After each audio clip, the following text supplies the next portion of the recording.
Today we are looking at Exodus. This is our 14th session in the book of Exodus, and we are in chapters 23 and 24 tonight.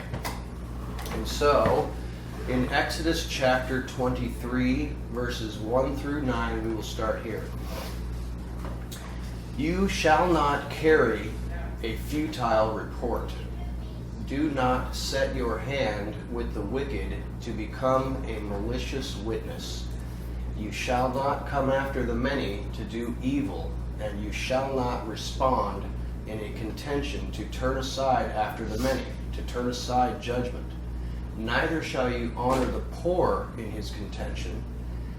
In case you come upon the bull of your enemy or his donkey going astray, you shall return. Yes, return it to him. In case you see the donkey of one hating you, reclining under its load, then you will halt from forsaking him. You shall set free, yes, set it free with him. You shall not turn aside the judgment of your needy in his contention. From a false matter you shall be far, and the innocent and the righteous one you must not kill, for I shall not justify the wicked one. You shall not take a bribe, for the bribe is blinding the unclosed eyes, and is subverting the words of the righteous. You shall not oppress a sojourner, for you know the soul of the sojourner, for you came to be sojourners in the land of Egypt. I wanted to start with this brief section at the beginning here. Verses 1 and 2 about carrying a futile report and setting your hand with the wicked to become a malicious witness, going after the many to do evil, respond to a contention. How would you say that these ideas are brought out in the modern world? And how has it affected the societies that we live in today, right now? Can I first ask what it actually means? Because maybe in my English, but I don't even understand it.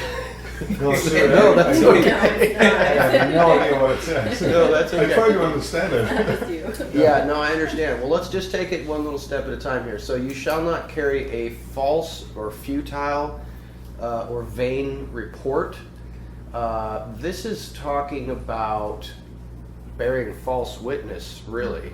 Or in Hebrew, lashon hara, evil speech. Bearing a futile report or bearing false witness, that would be the direct meaning of 1a. So how do you guys see bearing a futile or bearing false witness right now in our modern world? Yes, Grace. The media. The media, that's an excellent observation. Yes, there is lots of malicious and futile reports going around in the media for sure. Courtrooms, absolutely, bearing false witness in a courtroom.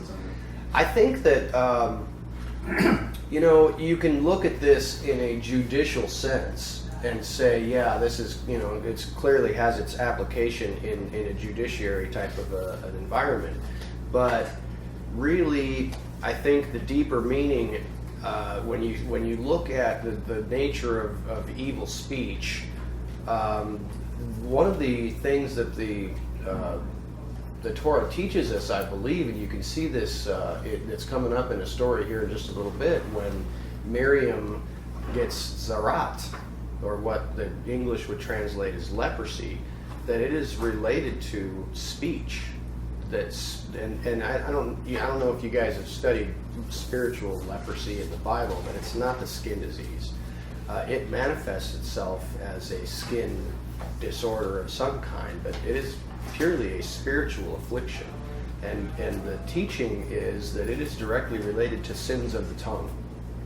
And that the sins of the tongue are not just about bearing false witness and saying, I saw something that I didn't see, or he did it and he didn't actually do it, but, repeating gossip, stuff like that. I mean, it really is very, very deep. It goes much deeper than just bearing false witness in a court of law. I mean, if someone says to you, did you hear what happened to Joe Schmo? And you go and tell someone else what happened to Joe Schmo, are you bearing false witness? Yes. You certainly are. You certainly could be. Unless you have spoken with Joe Schmo personally and you know it to be a fact, then you have 2 or 3 witnesses.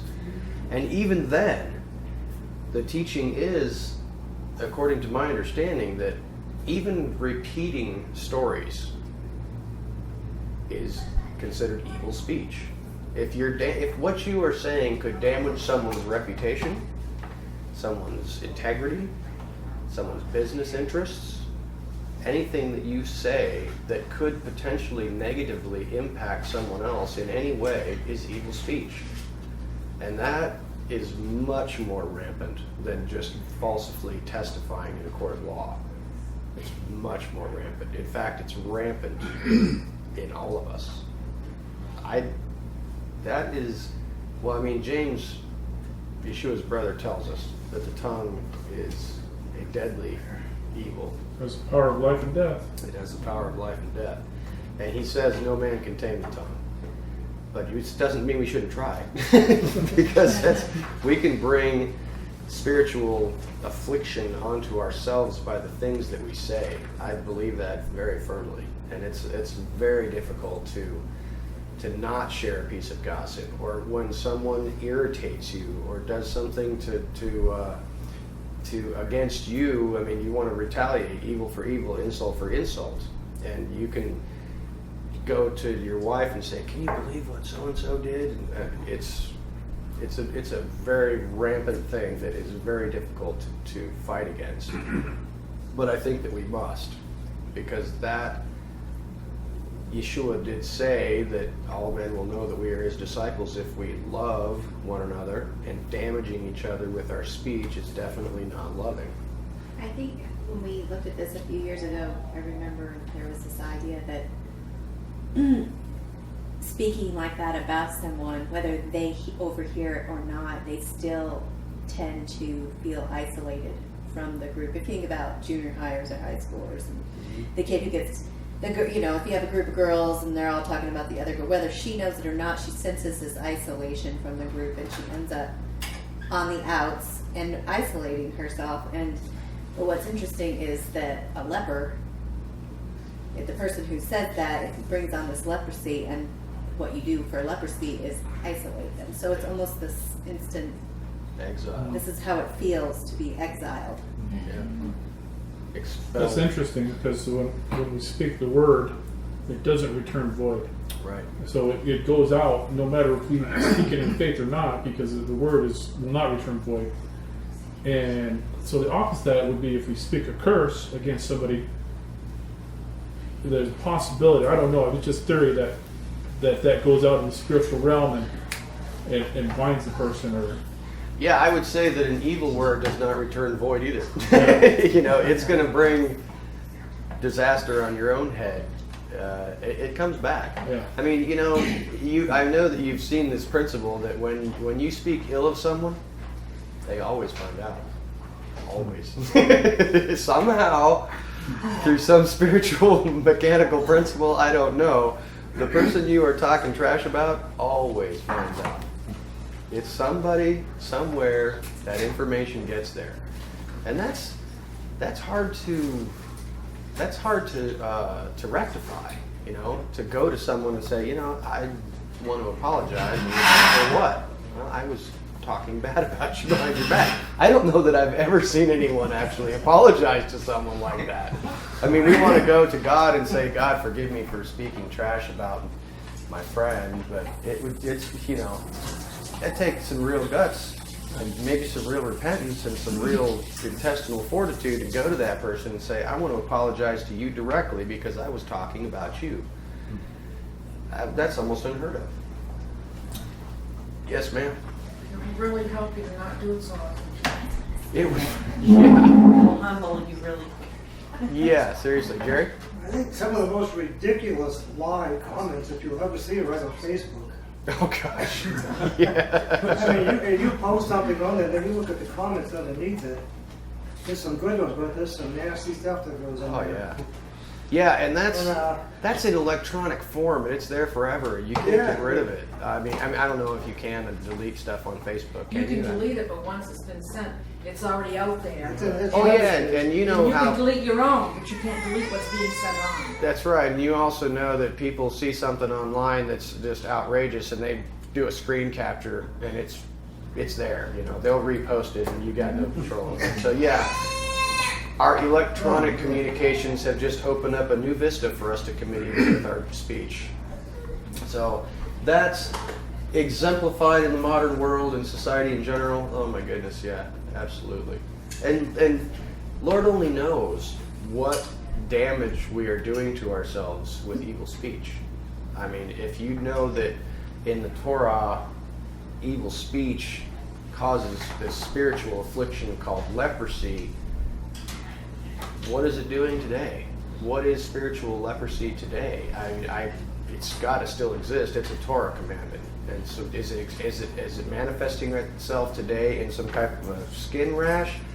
I don't know. It certainly could be, but I think it could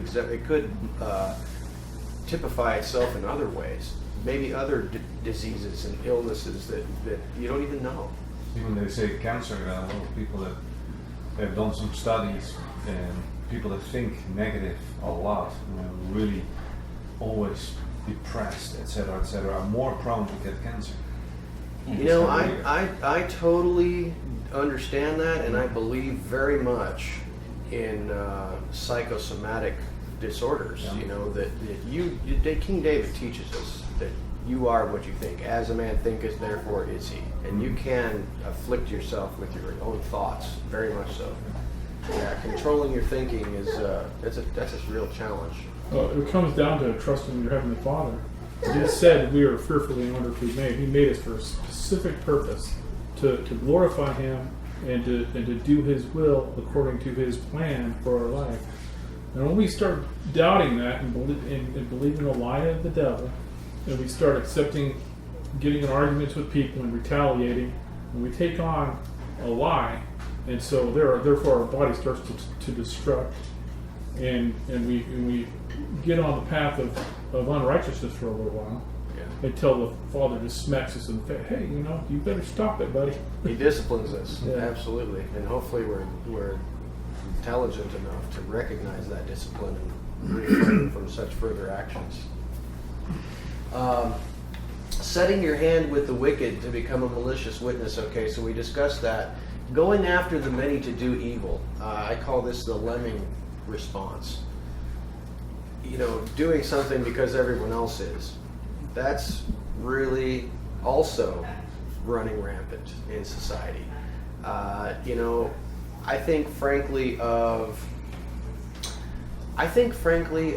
of the, let's say the homosexual agenda which is pumped out everywhere.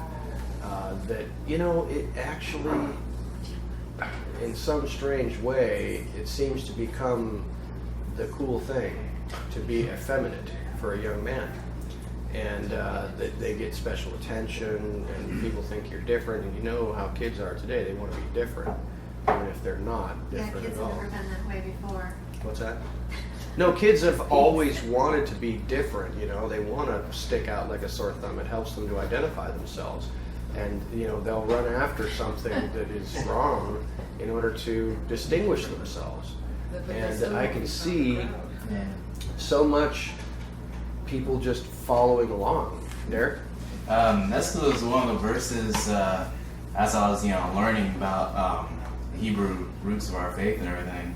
It's one of those scriptures that always come back to mind. So it's like, you make this choice, it's almost going against the world. It's like, at that moment in time, when I was, learning, I didn't know anybody else. I didn't reach out yet to anybody. So it's just like, here I am, one against the billion. So, Yeah. I mean, hey. Yeah, I can tell you that, and I know that probably all of you have the same testimony, is when you begin to recognize the validity of the Torah and actually keeping the instructions for righteousness, you do stick out like a sore thumb. It becomes rather apparent that you're not following the world. And that it makes sense now when Yeshua was telling his disciples, they've hated me and they're going to hate you. And, friendship with the world is hostility towards God. And you know what? If you're getting along with everybody and there's no problems, there's probably a problem. You're getting along, going along to get along, and you're just following the crowd.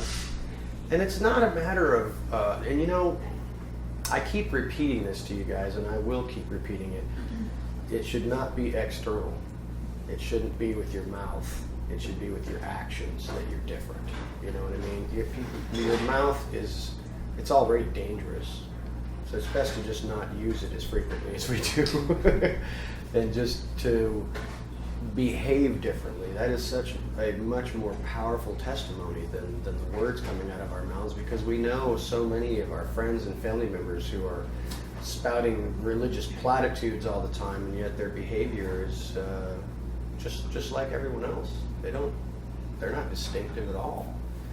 And so running after the many to do evil is rampant in our society right now. Talks here a little bit about coming upon the bull or the donkey of your enemy. This is exactly what Yeshua was talking about, because when he says, you have heard it said that you shall love your neighbor and hate your enemy, where did that come from? That's not in the Torah. You guys, do you know anything about that? I've researched that a little bit. I think it was from one of the wisdom books that are not included in the canon. That's one possible. When you even read it, though, it sounds kind of weird. It's not like literal quote for quote. Yeah. So I don't really know where Jesus. I guess that was the teaching at that time. Yeah, I think that when I read that section between Matthew 5 and 7, I think of when he says, you have heard it said, it's because that's what their teachers were teaching them. I mean, you can see it in their own behavior where they abhor the Gentiles and won't sit with them, won't talk to them. They think that the Samaritans are, trash, and they won't even have anything to do with them. That's, I think, taking it in the wrong direction. I mean, did Yehovah teach us to be distinct from other peoples and nations and tongues? Yes. Did he tell us to not communicate with them at all? No. Paul actually addresses this as well when he says, I did not write to you to abstain from, having to do with immoral people in general, because then you would have to leave the world. But I wrote to you in order to have you break away fellowship from so-called brethren who are leading an immoral lifestyle. Yes, but not the world in general. We don't need to abhor the world. And we talked about this the last time we were together, when people were talking about providing a service or a good to a homosexual couple. And I know that some of you were saying, I just would never do that. And some of the others were saying, well, what's the witness there to say, I do not like you and your sin so much that I will not even provide you a good or a service? That's a challenging one. And we aren't going to come to the conclusion of that one, but remember that Yeshua sat down and ate with sinners and tax collectors. Now, we had this discussion like a year ago, and some people were like saying, well, he was a friend of sinners and tax collectors. Well, it doesn't say that. It says he sat and ate with them, and when people complained, he said, well, the sick are the ones who need a doctor, not the righteous. So there is a difference to minister to these people, to be loving and kind and gentle and have a heart for them and tell them the truth if they ask, but not to spurn them. And Yeshua teaches this very clearly. It says, I'm telling you that you should pray for your enemy and the one who afflicts you. So it's right here in the Torah, so it doesn't say anywhere you should hate your enemy. And this is exactly what Yeshua is talking about. One of the things which is a very touchy subject today is the sojourner in our land.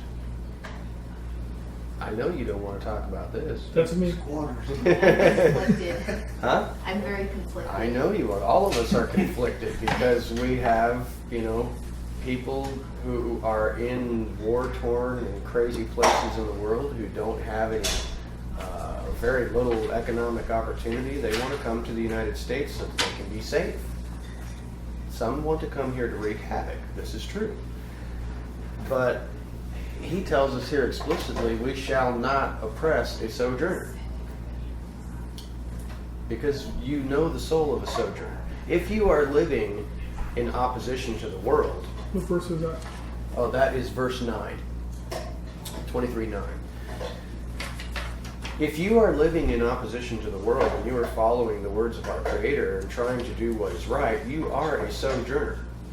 I know that you're not meshing in with the world. You should be sticking out like a sore thumb. You are a sojourner right here in the land of America. There's very few people who believe and live like you do. You are a sojourner. And it tells us that Abraham considered himself a sojourner in the land of Canaan. He didn't receive the inheritance yet. But I know that fear can sometimes color our judgment in this regard. And you know what? I think we absolutely need to be circumspect and vigilant, because there are people in this world who would like to kill us because we believe in this God and we study this book. That makes us victims ripe for the plucking. That's a dangerous situation to be in. And I know in your country and in your country that people are going crazy over there because they have opened the borders completely and let in just anybody.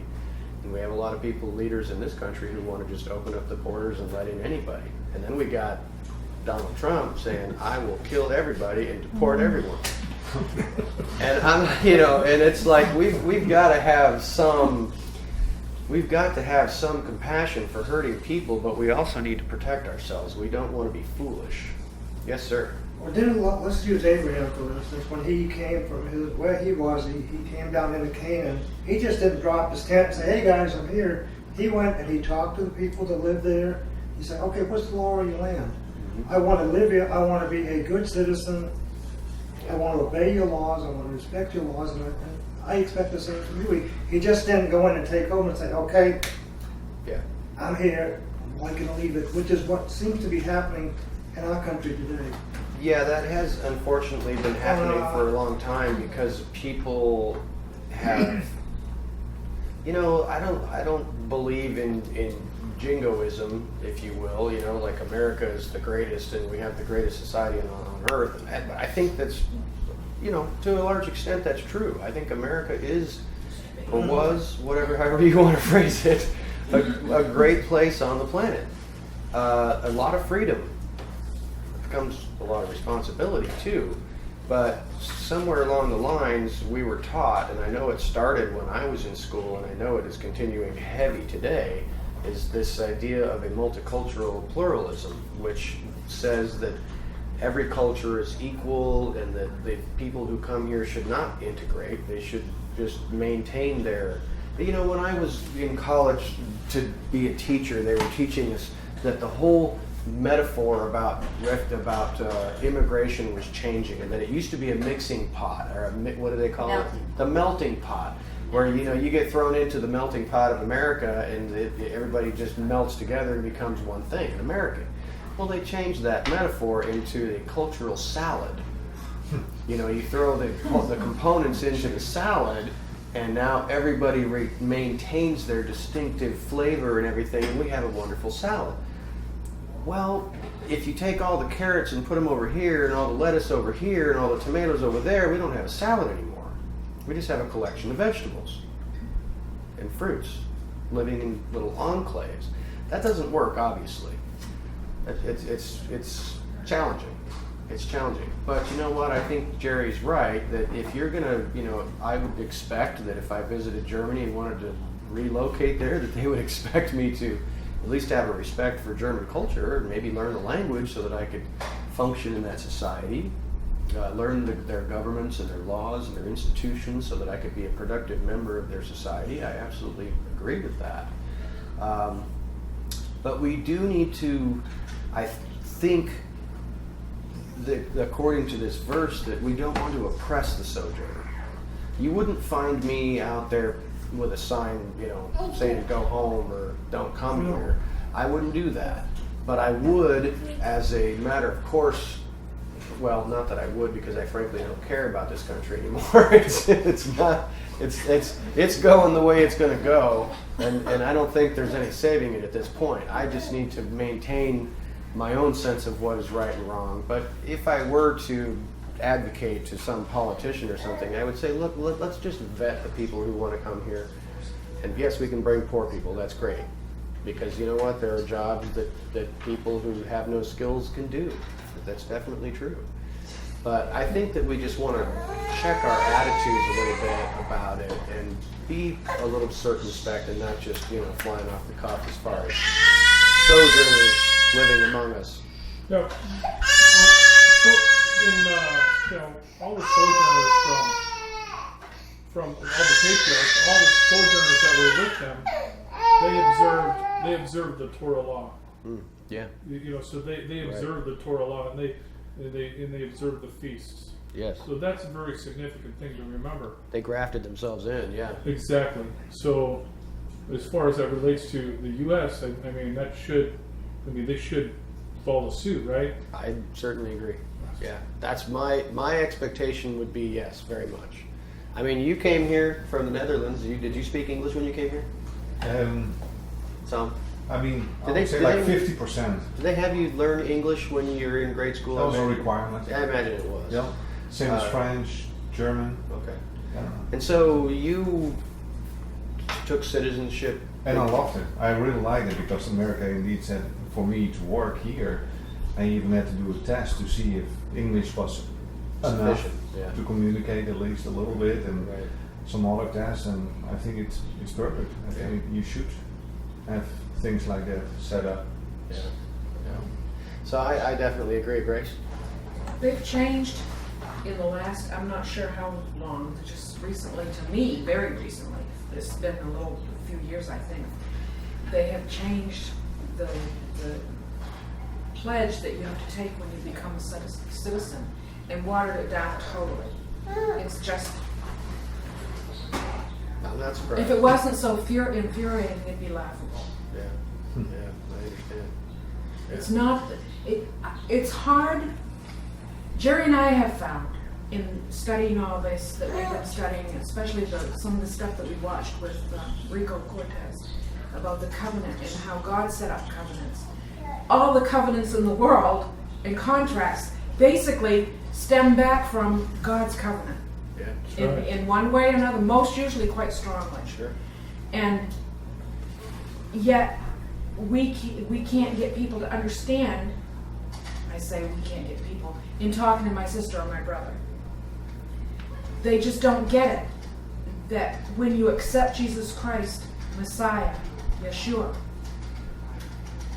and his work on the cross, and all of that we're accepting, the Torah, that you're going into covenant with God Almighty, just like it used to be when people wanted to come into the United States for citizenship. It isn't that you had to absolutely toe the line, but you had to learn what you were going to get if you didn't toe the line. You had to be willing to assimilate into that culture. And God wants us to assimilate into his culture. We don't have to become Jews, Sure. but we do have to accept the covenant as he has stated it. It's not, you can take this part and that part. They don't get it Yeah. at all. Well, it's a fiercely independent, freedom-loving spirit, if you will, that says, so you aren't going to tell me what to do. What's that? Stiff-necked. Stiff-necked. That's one way to put it. But you're absolutely right, and I think that we have not altogether, but to a great degree, we have lost the meaning of a covenant. Period. I mean, look at marriage. There's no covenant. It's almost, and people treat marriage covenants like a rental agreement. Really. And our understanding of the law in general, I mean, it shouldn't surprise us, because Peter says, in those days lawlessness will increase and the love of many will wax cold, and we're seeing it, we're living it. We live in a lawless society, in a lawless culture, in a lawless world. And it's not just Torah law, it's every law.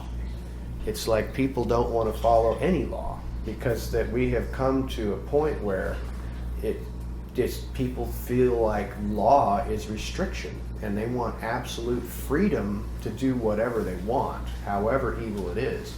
And that is always a challenge with a democracy, which we all love democracy, but you know what? With freedom comes responsibility, and we don't like responsibility. We just want the freedom without the responsibility.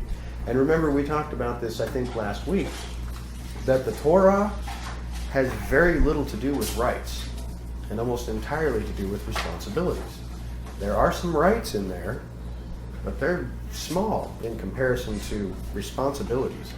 You have a responsibility to do these things. And if you do those responsibilities that you have under this covenant, then everyone's rights are protected because everyone understands what the responsibilities are. But today, not so much. Everybody's concerned about their rights. They could give a flying frog's fat rear end about responsibilities. So that's a really challenging subject for all of us today. I'm going to move forward just a little bit in chapter 23 to verses 10 through 19.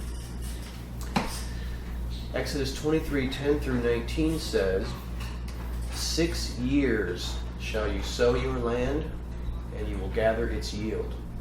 But in the 7th you shall release it and abandon it, that the needy of your people may eat, and the field animal shall eat their leavings.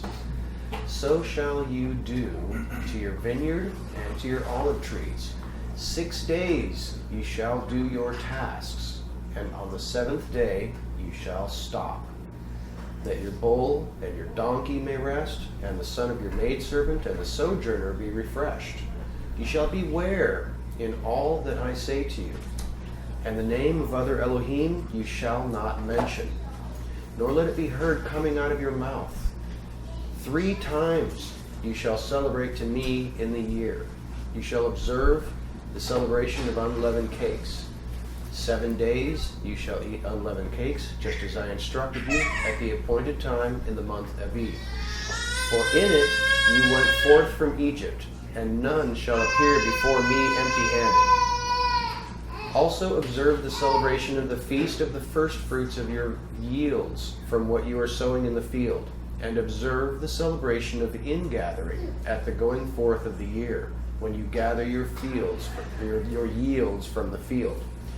3 times in the year, every male of you shall appear before your Elohim Yuvah. You shall not sacrifice the blood of my sacrifice with what is leavened, nor shall the fat of my celebration lodge until the morning. You shall bring the first of the first fruits of your ground to the house of Yahweh your Elohim.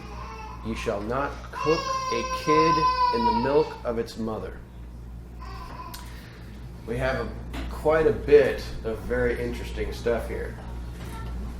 Do you have a question, Johannes Coop? I'm just reading several things. The last one is kind of interesting. It is indeed, and we're going to get to that. What is this about what do you call that? This 6th year, and on the 7th you let the land rest. The Jubilee is 50 years. What are you asking? Resting. They found out for 70 years. What was it? Unhallowed. So I know what it is, but I forgot it. A hollow or something like that. The shmita? Yeah, that's it. The shmita year? Yeah. So you probably heard about this. Some of you probably read Jonathan Cahn's book about the shmita year. That has something to do with something all entirely different, but Which ended up being wrong. But yeah. Yes, indeed. So what do you think? You can obviously tell here. What is the principle behind this year of release in the 7th year? To give. To To give. To give. You give to the poor, the needy, and Yeah. you give to Jehovah. Yeah, absolutely. So did they really then literally work 6 years very hard on the field, and that was of course the only thing they had, and on the 7th year they would still kind of sow, so to say, let it grow, and then back up and go somewhere else? From my understanding, and you guys can correct me if you've done more research on this, but my understanding is that in the 7th year you would not plant and you would not reap. Oh yeah, it says it, you shall not sow. Yeah, so you would sow no seed, and neither would you go out into the field to reap. Yeah. What you would do, according to my understanding, is that when you reap that grain or that harvest at the end and in the Feast of Ingathering, which would be in our September, October, the fall, you would gather that harvest. And, you know, frankly, here's a perfect example. I had a plant out in my aquaponic system that was growing basil. And it was looking kind of seedy looking, so I cut it out. In fact, I pulled it up by the roots. Well, you know what? Bam, it started coming back. I got new basil plants coming up out there, and I didn't plant nothing. When they rotate back in the day when they used to rotate their crops, when you let a field not grow for the year, it'll still kind of grow what was there. And then, it almost composts itself, and the nutrients, the soil gets back some nutrients from the plants that you just let fall there, so that now it can grow plants again. Because if you just grow it on there every single year, you suck everything out of the soil. Now your vegetables don't have any nutrients, and you kind of got empty junk food that you're growing. Yeah, and now I think what they do sometimes is plant some other crop there. Yeah, like the Native Americans do that also. Well, that would be better if they would do it that way. But I think now they plant some other crop so they can still make money on it that year. But that other crop helps them to keep going. So I think the soil is just exhausted. Yeah, makes sense. So from the time that the children of Israel went into the land under Joshua until the time, a couple of generations after King David, which turns out to be 600 and some odd years, how many times did they do this? None. 7, Zero. wasn't it? 0. They did not do it ever. They did not follow this Oh, commandment. that's why it was 7 years. That's precisely why they That's went the reason. into Babylon. Was that from the time of David onward, or to No, that was from, they did Joshua to it, David? they did it when Joshua was in the land. Okay. And then when Joshua died, from that time until the Oh, I see time what you're saying, yeah. of David's generation, they had not once allowed the land to rest in the 480 seventh years, year. So how does that relate to our life today? That Because is, obviously we don't observe. I mean, we don't grow our own we stuff. don't grow our own plants. It's kind of interesting, and I've thought about that. I've thought about a sabbatical year. I mean, they still do that in like university. When a teacher, a tenured professor, will teach for 6 years and then take the 7th year off, and their university will pay them to travel abroad and study and visit different places. Now, I don't know how you would do that in the modern world. I suppose it would be possible. It happened to me quite by accident one time. But yeah, it's a good question. I don't know that you would. I mean, the way that we have the system of slavery that we have today would not really allow us to do that. Exactly. With our taxes and our all of the stuff that we have to pay, and I mean, Maybe if, during your career, if every 7th year you weren't working, maybe you'd end up being that much more productive in that career with that year of rest.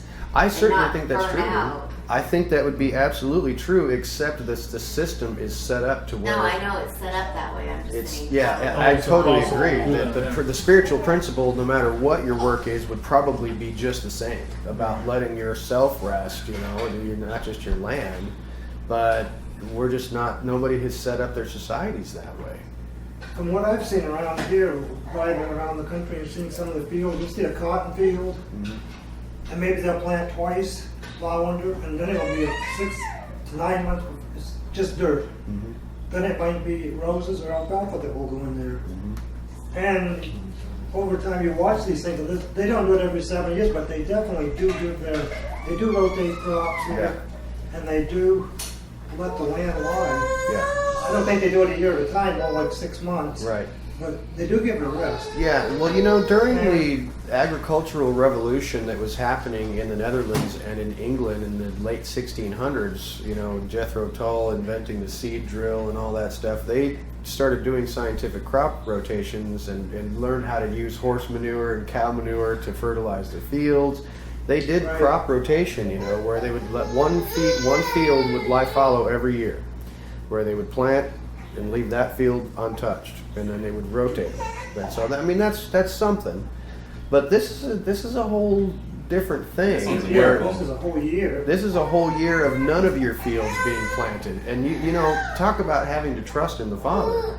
He's going to have to bring out fruits and vegetables from the land that you haven't even planted, and now you can't go and make all your money and harvest your crop and sell it and make all this money. You're just going to go out there and you're going to get what you need. And anyone can. The sojourner, the alien, the widow, the animals. This is a free-for-all for everybody to go and get food. I know that in Israel, just this last year, they were actually trying to do this. They were saying, we're going to actually have a shmita year. Now, I don't know that everyone signed on, but there were a lot of farmers who did sign on and said, we're not planting any crops this year. But you know what? Those crops grew magnificently, in spite of the fact that they didn't fertilize them, they didn't plant anything, seeding it. It just grew. And there were abundant crops. And, they actually did harvest them and sell them. And I may have misspoken before, and I'm not really sure, but it doesn't say that you shall not take anything from it. It just says you shall not seed it. You will release it. So I don't know that does anyone have any understanding of that? What is your understanding? I mean, it says, you're not supposed to sow it, but can you go out and reap it and still conduct your business? I thought you couldn't sell it and make money on it. I thought it was to go to the gleaners. To the All of needy. it? Totally. That's Yeah, I mean, the that's family my- had slaves and servants they and could take what family they and want. stuff that they had to be responsible for, Sure. providing for them. Yeah, so that's a good Sure. question. I thought that might every be year there was supposed to something. be left for the gleaners. Right, and right. the Yeah, edges the edges field. of the field you couldn't glean because you have to leave that for the poor and the widow and the orphan and such. But I'm talking about when you let the field grow on its own in the 7th year, Right. and let's say it grows abundantly and there's plenty of food there, you would still have, even if you were allowed to go out and cut it down and sell some and make some money, you would still have to leave the edges of the field. But that seems to be going a little further than that. So what is your understanding about this? Doesn't it say in year 6 that he will give you a double portion, enough Yeah. to make it through year 7, and possibly even have enough to go to year 8? That's what I wondered, if it was in It's like not in here, but it's parallel with the somewhere. manna. No, that's the manna, And- right? No, that was with this too. I know, I wondered if I it was think in it like the actually. manna. I think that actually is correct, Jerry. And I would challenge you guys to, if you're taking notes or whatever, to look into that because that's an excellent idea. And you may be right, Jerry. I think I had remembered hearing that.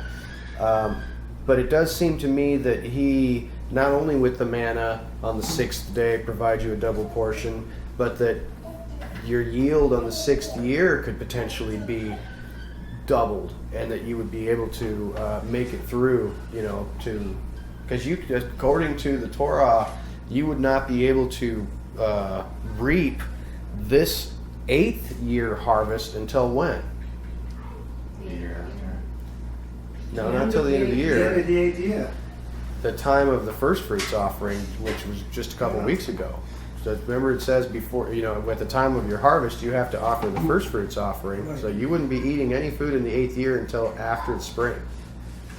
And so, yeah, that's a good idea. Look it up and do a little bit of research and see if you can find out any bit more about this this part here. But we do know that they almost never did this in biblical history, and that is precisely why God sent them away into Babylon exile for 70 years, 1 year for every 7 years that they did not let the land lie fallow, and that was 480 years, that they went without observing the Shemitah year. And so there's some interesting and deep stuff here that we're just scratching the surface, but I encourage you to take a look at that a little bit more deeply. So this is not just because Elohim has compassion on the land, but there's compassion for the sojourner and the alien and the critters in the field. But I believe there's even also a deeper spiritual application. Does anyone have any ideas about what that might be, spiritually applying this?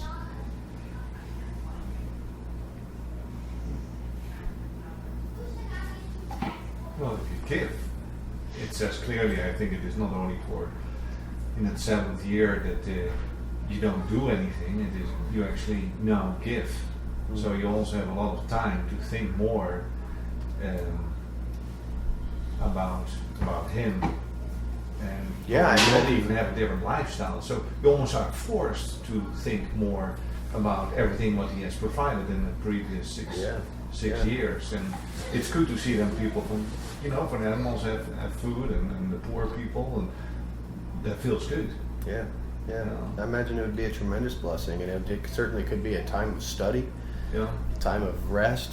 Imagine Good education. Yeah, educating yourself, studying the Torah, getting together with people. What an amazing blessing! Absolutely. So, what do we know about these 3 times in the year when the men are required to appear before Yehovah and not empty-handed? Do we see this in the New Testament? Yeah, absolutely. Yeshua did it. Yeshua did it. Everyone did it. We know. Could anyone think of any instance in the New Testament writings when we know that Jerusalem was full of people from all over the place who had come to the feast because they were required to? Acts 2. Acts chapter 2, absolutely. When the Holy Spirit came on the day of Shavuot or Pentecost, that was a required pilgrimage festival. Anybody who worships this God has got to be in Jerusalem at the time. When he was born. When he was born. Yeah, absolutely. When he was on the donkey and they were all waiting For the Feast of the Passover. when they were in conflict. Yeah, that was on. Yeah. that was That would have been Passover. That was Passover. So yeah, he elucidates these 3 times in the year. So how many Moedim or appointed times are there in the year? 7. 7, and 3 of them you are required to go to Jerusalem in order to fulfill that requirement. Now, thinking about this spiritually, which I know that many of you have looked at the meaning of the feasts of Yehovah throughout the year and what is their spiritual import, we know that they all point to Messiah, and that either it's a prophecy about his first coming or his second coming. I know that we've all seen probably Michael Rood's teaching and other people's teachings about the feasts of the Lord and how they are shadow pictures of the Messiah. So, if these 7 feasts are shadow pictures of the Messiah's comings, what are these 3 specific feasts?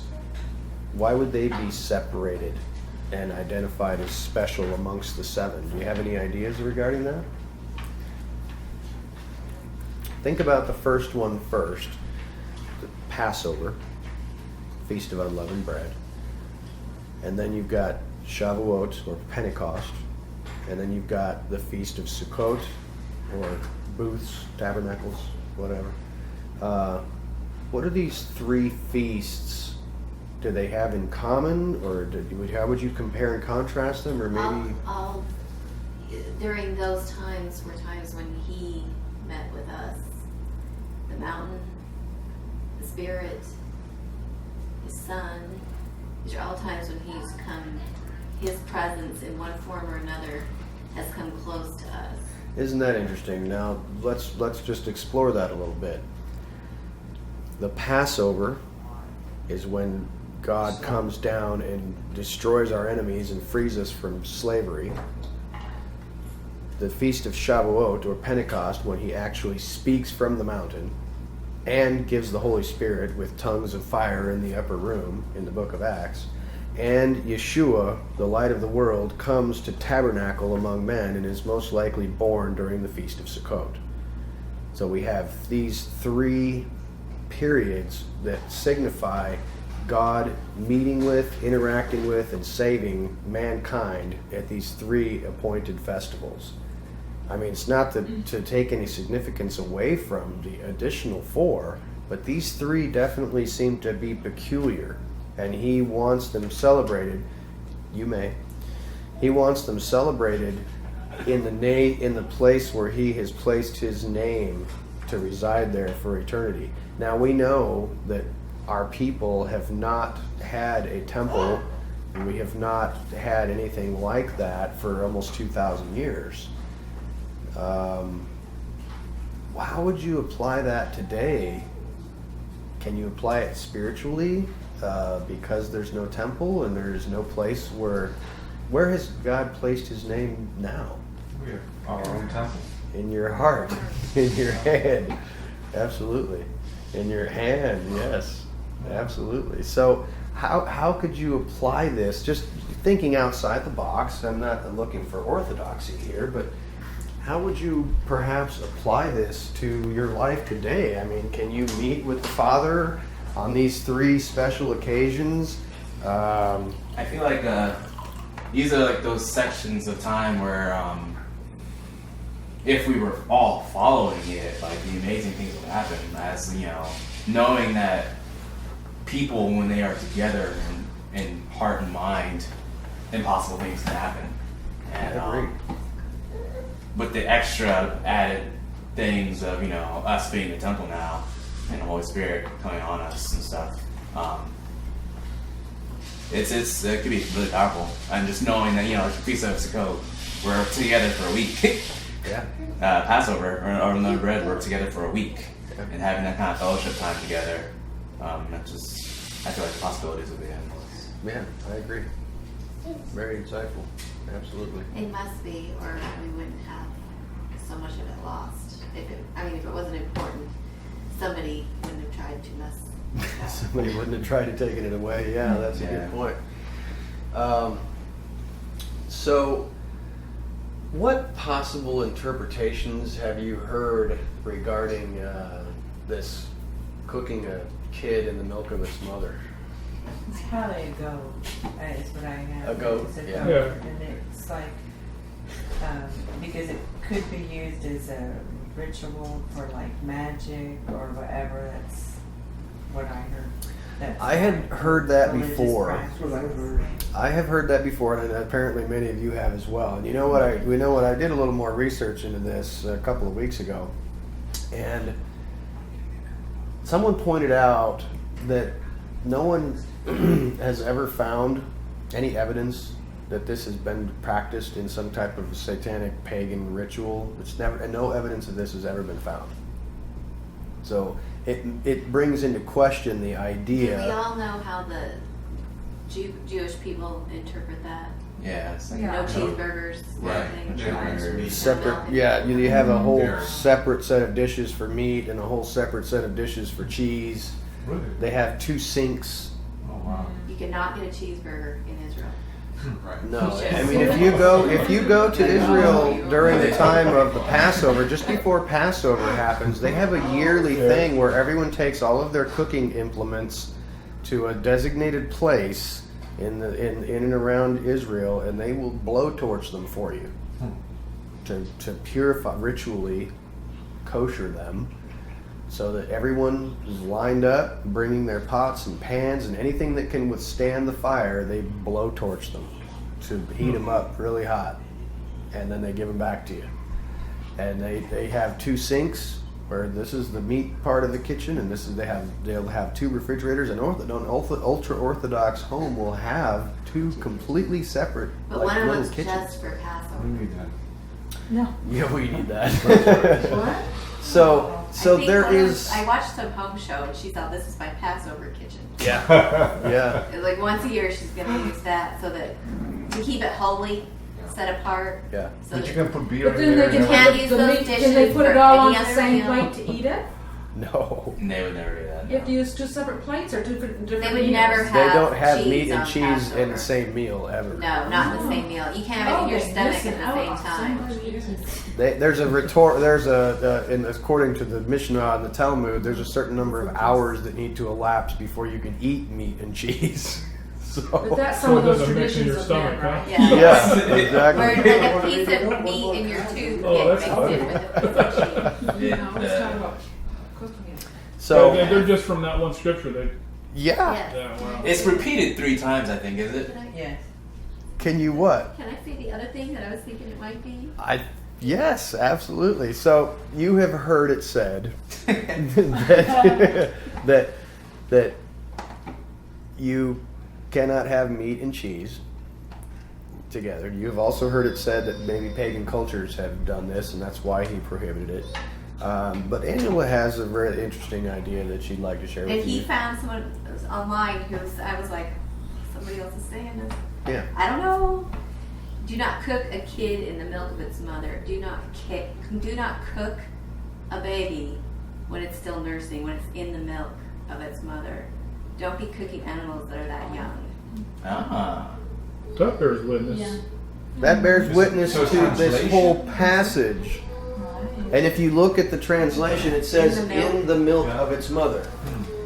That could certainly be That would make more interpreted sense. as don't cook Well, a if the child. Torah is about kindness, And this that whole seems to be section more is about compassion for the widows and animals are getting orphans. the food up there. Yeah.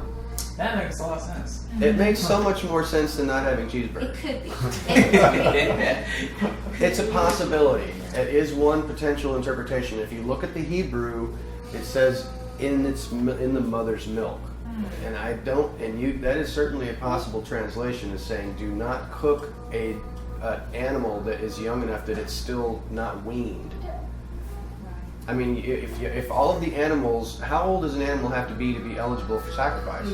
A year old. That's not weaning anymore. I mean, that animal has been weaned from its mother. So I think that this ties together, and I think that makes so much more sense than the other, because this is right here in the section about us having compassion on the animals by leaving our fields Wow, that makes a lot of unplowed. sense. And it's all about justice and righteousness and being fair to widows and orphans and sojourners. It just fits the context so much better.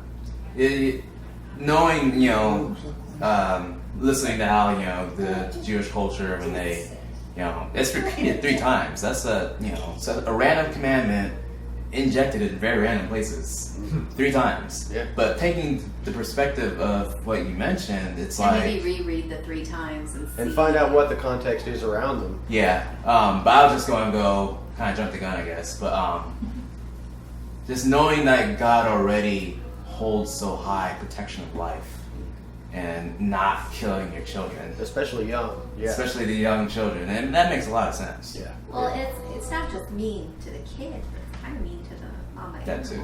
And you have a similar Torah commandment which talks about the bird in the nest and taking the children, the eggs, but you may not take the mother bird. So there's a tie in there as well, I think. So, and that's considered in the rabbinical writings to be the smallest of the commandments in the Torah. If you happen upon a mother sitting on eggs, you can take the eggs, but you cannot take the mother and the eggs. You must leave them. And it actually says that one's one of the ones that comes with a promise that you may live. Just like obeying your father and mother, that your She'll life have may more be eggs long. for you to eat. She'll I have was more gonna eggs say. for you to eat. Still got the supplier there. Yeah. It's like killing them. So I think that really ties in well with this passage, and we're just throwing that out there to you as a possible interpretation. It just seems to make much more sense to us than the other. Let us move forward just a little bit. Alan, can I ask you one more question? You may, On, absolutely. 13, Oh, yeah. where it says in the second part, let's see, and the name of the Elohim you shall not mention. Yes. That, I wanted to talk about that too. I apologize, That, boy, I hope he's not. Right. I mean, there's just no. Who's that? 23 what? 23, 13c. yeah, Or 13. And the name of Or others two. Elohim you shall not mention. 13.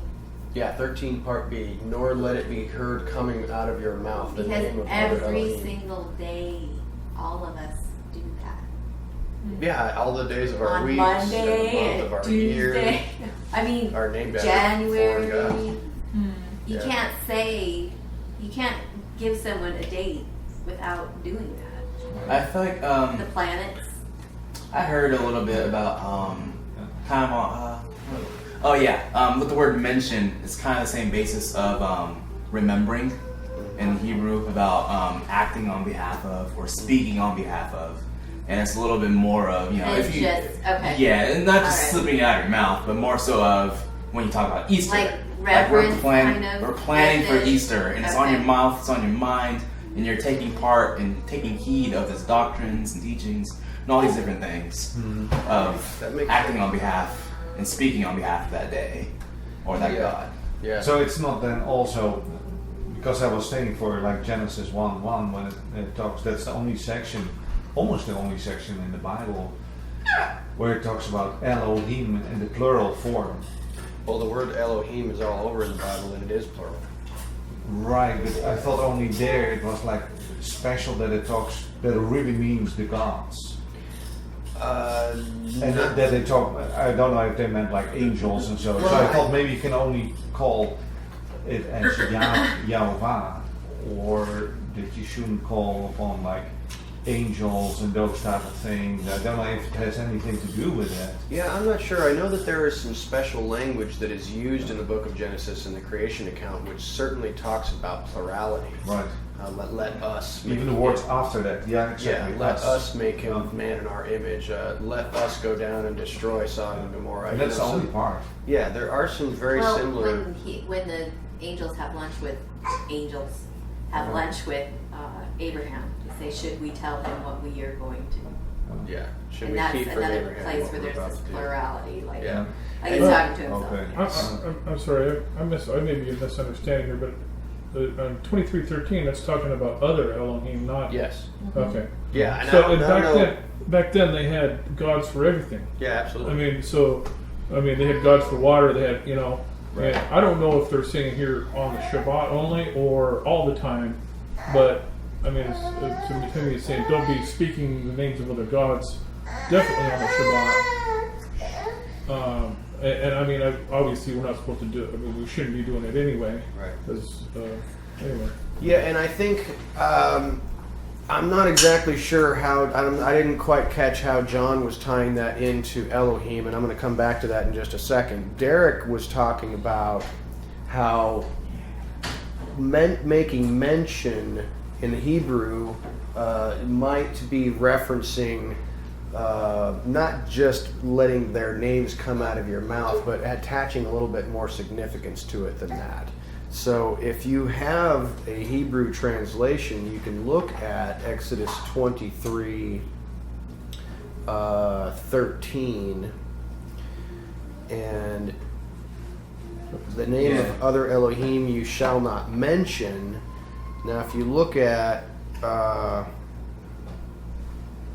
mention is the Hebrew word zachar. That's H2142. To remember, recall, call to mind, to cause to remember, to cause to be remembered. And I think that goes right back to what you were saying about Easter, for example. Because Easter is just an English translation of Ishtar. So you and shall not commemorate, maybe. commemorate would probably be a better interpretation, because like you said, I mean, the days of our week, the days of the month, the stars in the sky, everything is there. The Well, names right of- after that it says, nor let it be Right, heard I coming was out gonna Nor of let it your be heard mouth. coming out of your mouth. Yeah, So, absolutely. yeah. So and you know what? You may have to look at that. Neither let it be heard, Shema. Neither let it be heard coming out of your mouth. Derek, it's certainly possible that you're in trouble either way, buddy. Yeah. Okay, so when things get straightened out, we probably won't be using Monday, Tuesday, Wednesday. That's the Yeah. thing. No, Our culture. I wouldn't think so. Yeah. We're I next. don't think that the Father's going on the Gregorian calendar. He'll scrub that, right? Those will all be scrubbed, yes. Those aren't gods, are they? They are. Yeah, they are. Yeah, they are. You got Janus, January. Thor's Day, Thor's Day, Yeah, they're Woden's all Day, in the planets too. Saturn's Frida, Day. Saturn. Well, the devil is Or Seder Day, whatever you want. Prince and power of the air. Yeah, there. So I think it's. I don't know how you would do that. I mean, I know that's a commandment here, and you know what? I know certain people who have really tried to not say the days of the week. They'll say the first day or the third I am day. prepared at some point to give that habit up. And he will help me. I always thought it would be, now maybe I'm wrong, I don't know, but the signs of the zodiac, and some people say they're born under this sign and that sign and that sign, and I've stayed clear of that. And I Astrology. wondered- yeah, astrology. well, that's a ripoff. That's, Yeah. But It's it a- really, it is based on ancient stuff. And if you really look at some of the personalities of people that are born in those times, it really does follow Well, through I- many times. But that's because the Lord has given the devil this. Well, I mean, you know what? If you've looked at and studied the Hebrew Mazarot, which is the ancient Hebrew interpretation of the signs in the heavens, No, it's the original intent. the of original signs intent in of the heavens. signs in the heavens. How many of you have actually studied the Hebrew Mazarot? That is absolutely fascinating because it's not the zodiac and Pisces and Libra. Those are not the names that are given in Hebrew. It's Betula and I've forgotten all the Cain, names, Virgin, and but Melech. It was and- Yahweh's PowerPoint presentation back in the days. That's right. Yes, and you And know it still is, too. it We just still don't know is. how to We read just it. don't know how to read it. But Who there was are it? there Who are was some it? people that you can read in the ancient writings of the Hebrews in the Mishnah, the Torah, the Zohar. Now those are not inspired scripture, but there's a lot of wisdom in there. There's no question about it. And you can read in there about what those constellations mean according to the ancient story of creation. And you know what? It tells the story perfectly of the Messiah It's Yeshua. important to know. Yeah, it's very, very interesting, and I highly encourage you to look it up. It's absolutely stunning and amazing stuff. Also What because is it it's a called? rhythm. And if you Mazarot? understand the whole rhythm. MACZ. Who It's was it important. in scripture that was the AROT. astronomer? It was Daniel, right? Yeah, he was He was- considered an astrologer Yeah. from Babylon. Yeah, absolutely. Well, and Daniel, it was the Daniel. princes from Babylon that knew what to look for. at the time of the Yeah. birth of Yeshua, absolutely, they were Yeah. following the signs in the heavens Yeah, with Herod. So with Herod. Yeah, absolutely. But So- there's one thing Which was is the plan? astronomy and one's astrology. And Yes. astrology is what we have to stay away from. Yes, absolutely. That's trying to tell, and the Bible talks about that too, trying to tell the future or discern some type of wisdom from the stars. There is wisdom in the stars, but it's all about Yeshua. It's not about your life and who you should meet on Thursday and, that kind of stuff. Right. So, Yeah, it's misplaced focus. it's misplaced focus. But, so yes, those they are all been renamed after pagan gods, and yes, there's pagan gods everywhere, and I don't even know that you can speak and get along in society without it. He's going to have to put the burning coal of the Torah in our mouths to remove that from us, because I don't know that we'll be able to do it. Sorry, I'm going to move forward to this last section of Exodus 23, and it's apparent to me, becoming more readily apparent that we're not going to get to Exodus 24. So there you have it. So I'm going from Exodus 23 verses 20 through 33. It says, "Behold, I shall be sending a messenger before you to keep you in the way and to bring you to the place which I have prepared." There's a packed sentence right there. "Guard yourself in view of him and hear his voice. Do not embitter him, for he shall not bear with your transgression, for my name is within him. In case you should hearken, yes, hearken to his voice, and do that all that I am speaking, then I will be enemy of your enemies and will be foe of your foes. For my messenger shall go before you and will bring you to the Amorite, the Hittite, the Perizzite, the Canaanite, the Girgashite, the Hivite, and the Jebusite, and I will suppress them. You shall not bow yourself down to their Elohim, nor be made to serve them, nor shall you do according to their deeds, for you shall demolish, yes, demolish them and break them down, yes, break down their monuments. You shall serve Yehovah your Elohim, and he will bless your bread and your water. And I will take away illness from among you. None shall come to be miscarrying or barren in all your land. I shall make the number of your days full. I shall send the dread of me before you to discomfit all the peoples against whom you shall come. And I will make all your enemies turn the nape of their necks to you. I will send the hornet before you, and it will drive out the Hivite, the Canaanite, and the Hittite from before you. I shall not drive them out from before you in 1 year, lest the land should become desolate, and the field animal be many against you. Little by little shall I drive them out from before you, until you are fruitful, and you are allotted the land.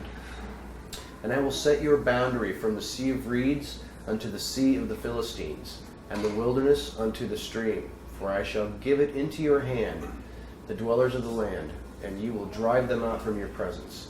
You shall not contract a covenant with them, or with their Elohim.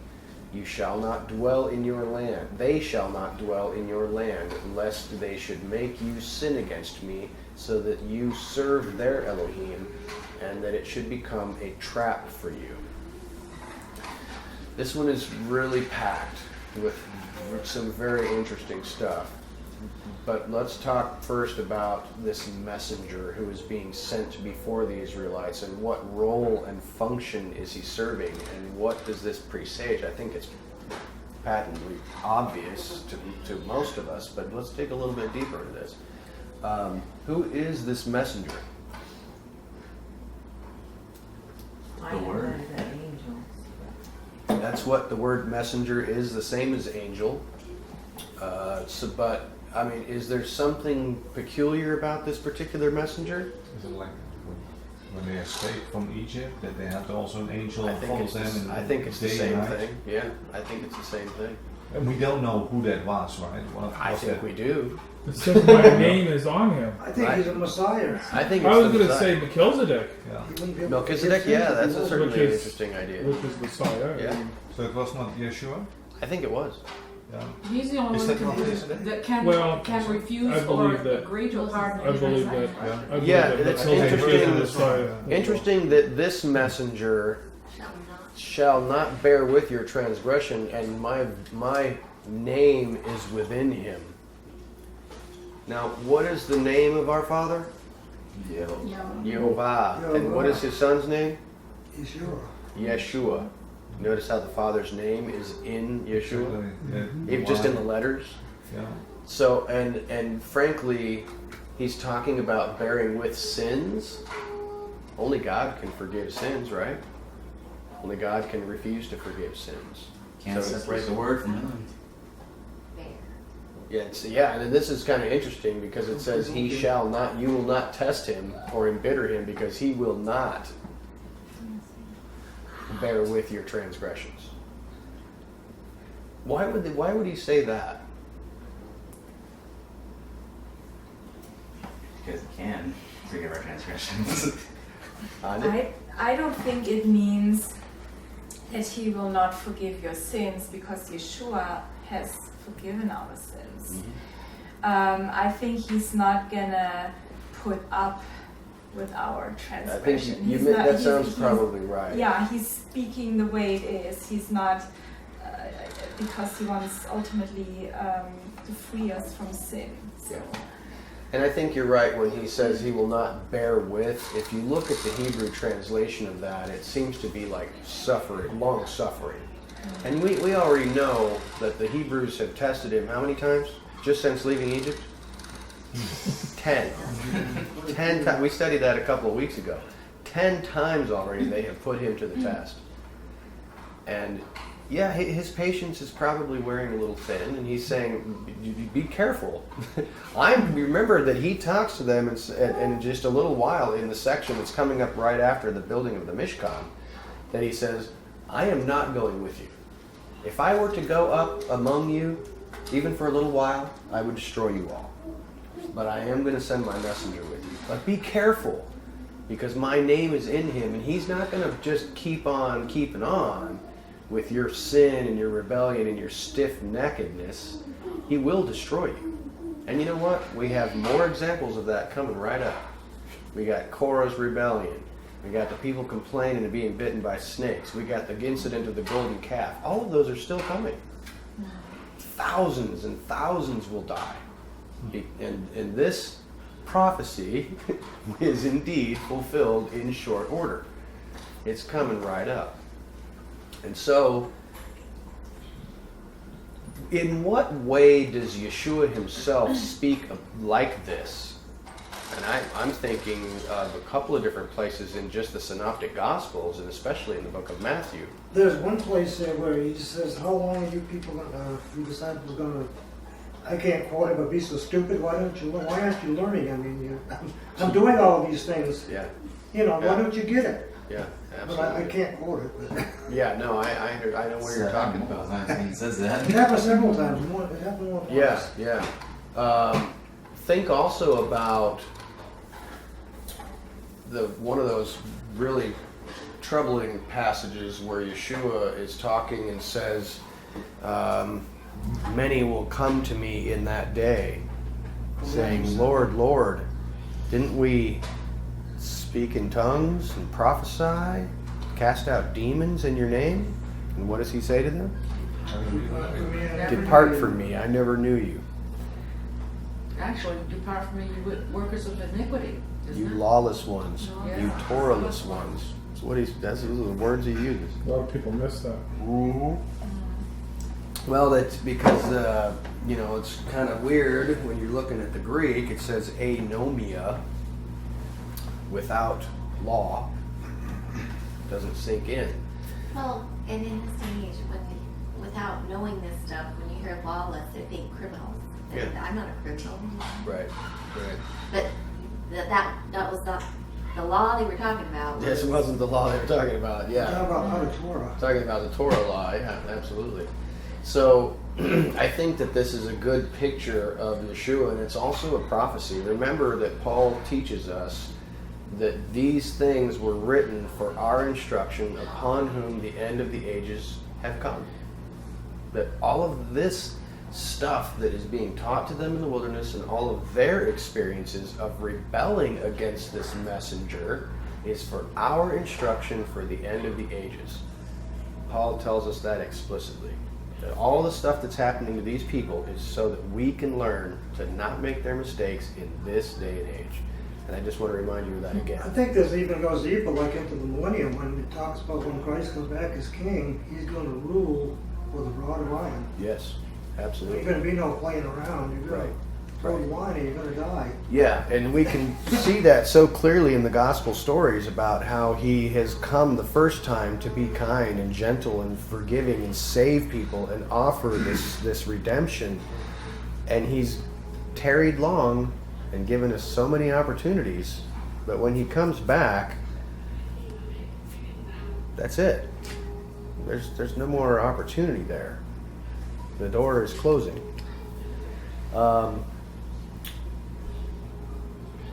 Note the purpose, one more time, of these commandments and their benefits. Why does he say that we should do these things? What are you getting for it? Bread, food, clothing, shelter, life. He takes away illness, full days. What does that mean? To fulfill your days. How would you like to grow old? That sounds great. Tell us about it, Chris. No, I would like to achieve old age and not be full of sickness. You know, that's a special blessing that comes with observing the Torah.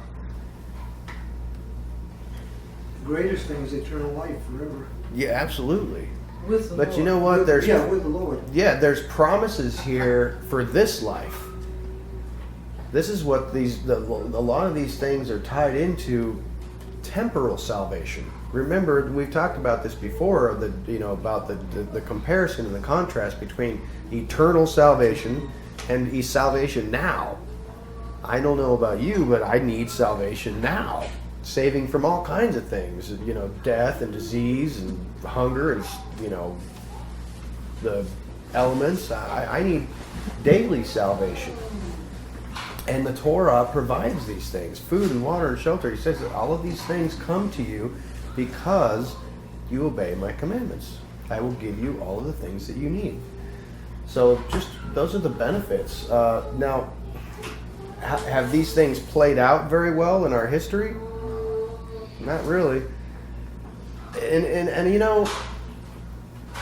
it frankly, when I began to learn about the Torah and how it was still valid and applicable to our lives, one of the thoughts that struck me was, I really shouldn't be surprised that for thousands of years our ancestors have kicked the Torah to the curb. That's what our ancestors just before them did.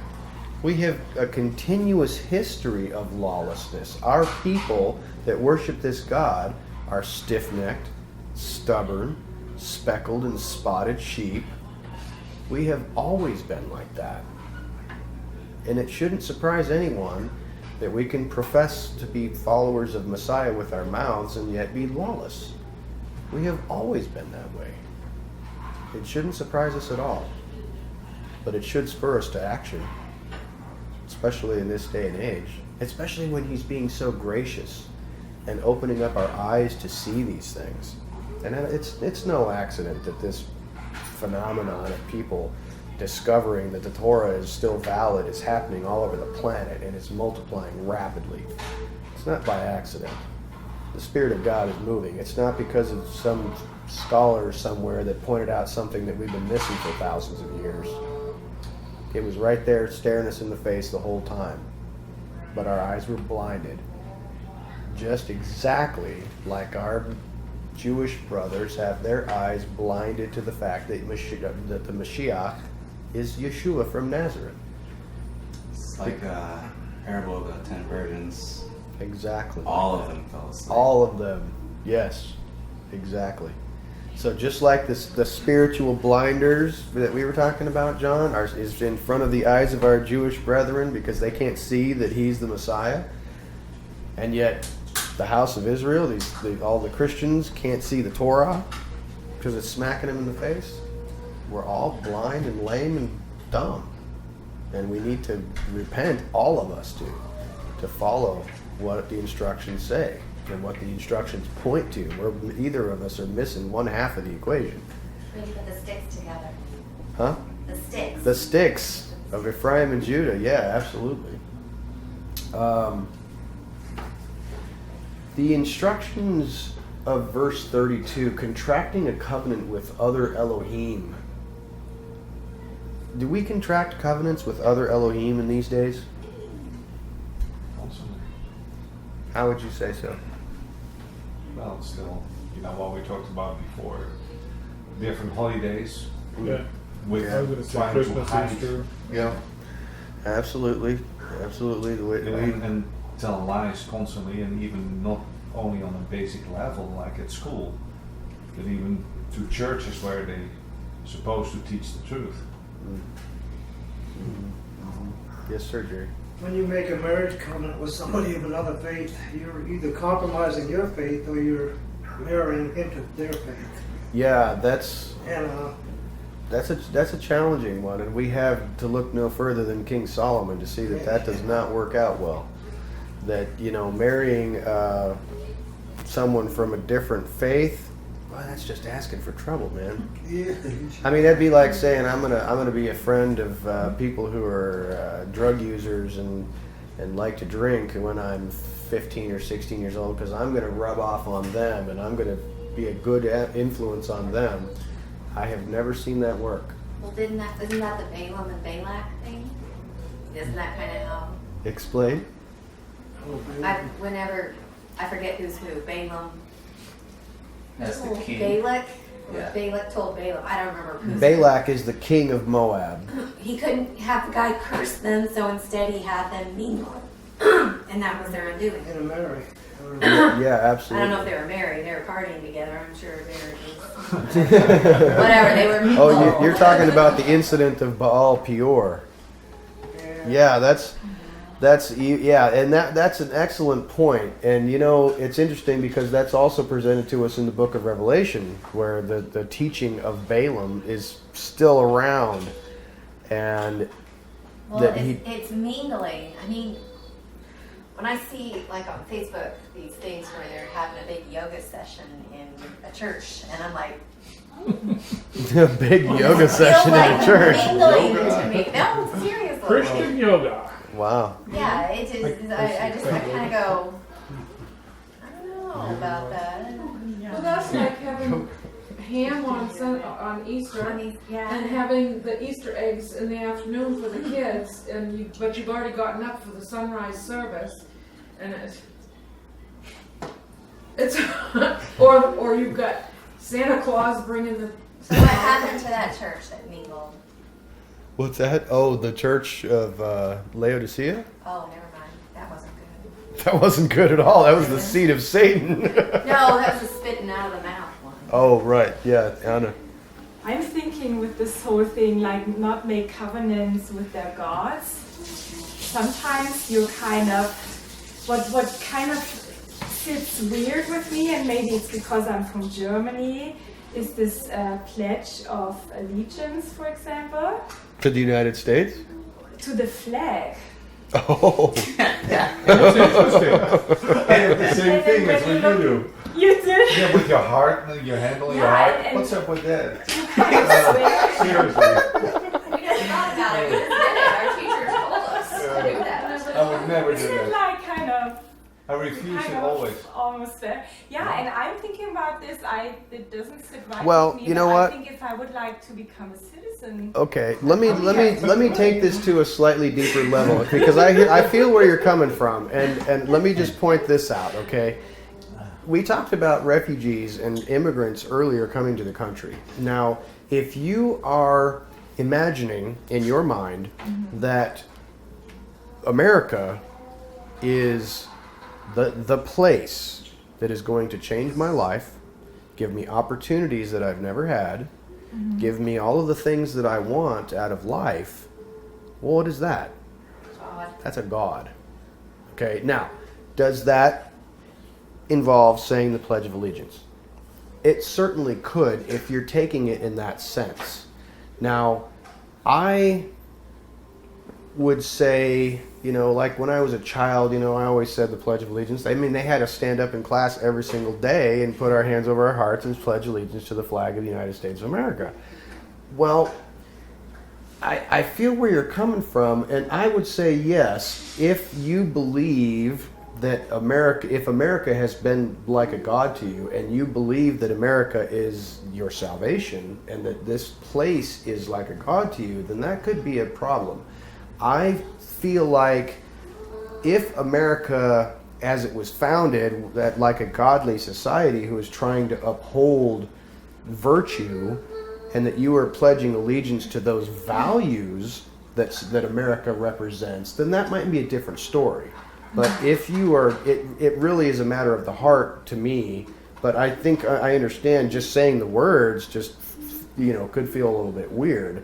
As a matter of fact, even back then when I was saying the Pledge of Allegiance, I felt a different way about the country than I do now.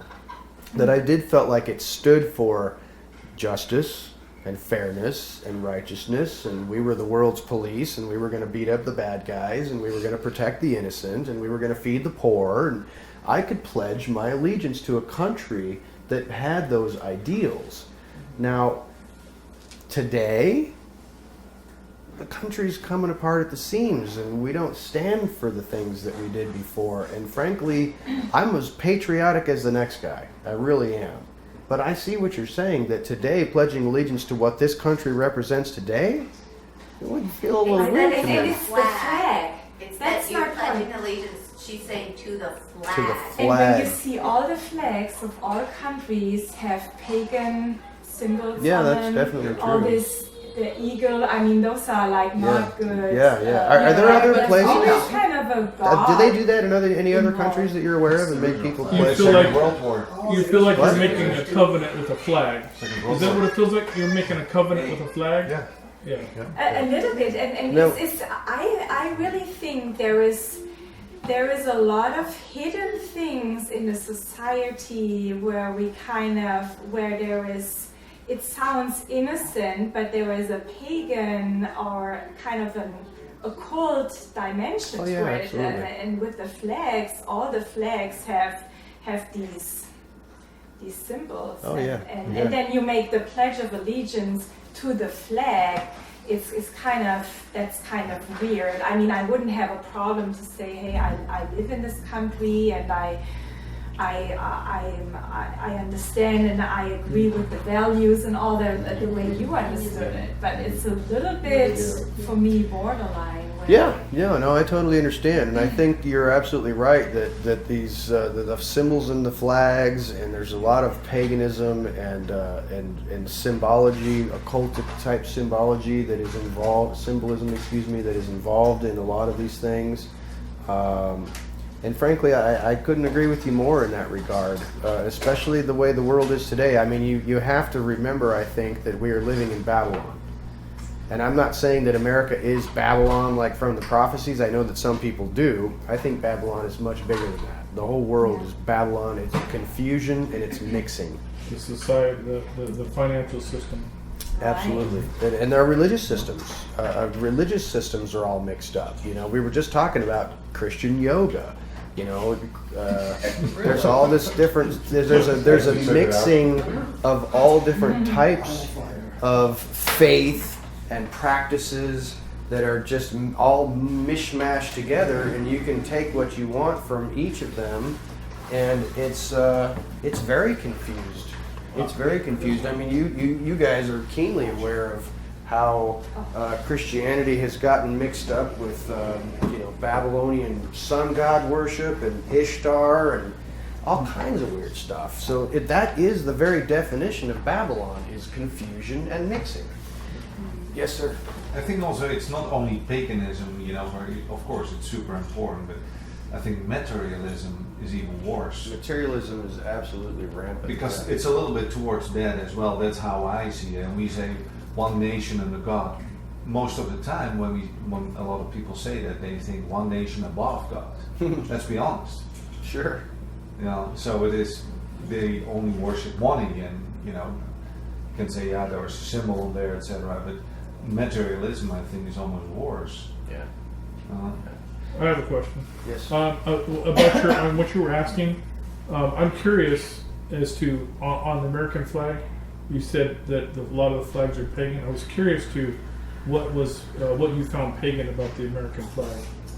Or were you just talking? You were talking about a lot of countries' flags having pagan symbols. I don't know about the American add flag a little having to that that. symbolism. You have something? I've a lot of it comes from conspiracy theorist stuff, but you look at our country and it's like some stuff you can't deny. When you walk to Washington and see all the Greek style buildings and everything. oh yeah, all the Mason stuff. How Yeah, everything and, planned out like the Symbols, the phallic symbols symbol, on the currency Yeah. and stuff like that. As Yeah. far as the flag, though, with stars and stripes, I don't know. Well, they are 5-pointed stars. They are I mean, when the 5.5. flag was first made, though, it was based on the 13 and 13 colonies, right? Yeah, it's evolved since then. So now it's like it's a little bit more hidden. But when you look at roots, a lot of times it's the root, like she's saying, where flags at their generation and beginnings. That's the stuff where it's like we don't know where it came from. It looks all nice and pretty nowadays. But like the flag when it was first made, you can make an easy conclusion about 13 being the number of the cult and everything, Freemasons and stuff, and how that's how they specifically wanted our country to be and everything. So and so from that standpoint, you can get kind of some connections. But Okay. as right now, it's kind of different. So Right. there are like history and things underneath when you research it, and it's startling. That's just one example. Another thing that I just think is I don't know if it's still the case, but if you wanted to become a doctor or if you study to become a doctor, at the end you have to do an oath of Hippocrates. And this oath is also very not good. A lot of paganism. So a lot of times, sometimes in life, you kind of, it's difficult what you do about these things, you know. If you're conscientious about what you're doing, you're going to have to take some of these things into consideration. Yeah. It might give you pause, for sure. Yeah. Well, I have something to say about that. I was there was a bit of I was going to go be a minister for a Christian organization. They go around to all these truck stops. It's basically they have a truck and they go down and they set up a church at different. Why was I bringing this up? Because I don't know why. She was talking about the Hippocratic Oath. Right, about covenant, exactly, Yeah. the covenant, so I couldn't join them because I didn't believe I couldn't 100% agree with their doctrine, so I had to say no, that I couldn't do it, because when you and I had to sign a contract, okay, and so I couldn't sign the contract because I didn't believe what it said, so I couldn't do it, and you know. I mean, everything was a go, and then This was for a Christian ministry. Christian ministry, yeah. Yeah. And I mean, this was quite a few years ago, Yeah. and when I started talking with them about how I showing them scripture, and they said, well, you have to sign this and this and this, and I'm like, well, I don't agree with that, so I can't sign that because I'd be covenanting with them, and so the same thing may apply. If you covenant with somebody, it's important. The Father takes covenant very personally. I mean, and we're in covenant with Him. So, so when I think about it now, looking back and not signing that contract, I didn't covenant with what I thought was a lie. Was I right? I don't know, but I followed my conviction because I didn't want to be married, if you will, to something that I didn't agree with, because I'd had conflict with that for a long time, and so I just didn't do it. So Yeah, that makes sense. so I mean my wife, you're I don't know if you have your citizenship, but she doesn't yet. I know. And you have to you have to sign that, and you have to, we're from here, America, so we're born in it. It's not like we have a choice.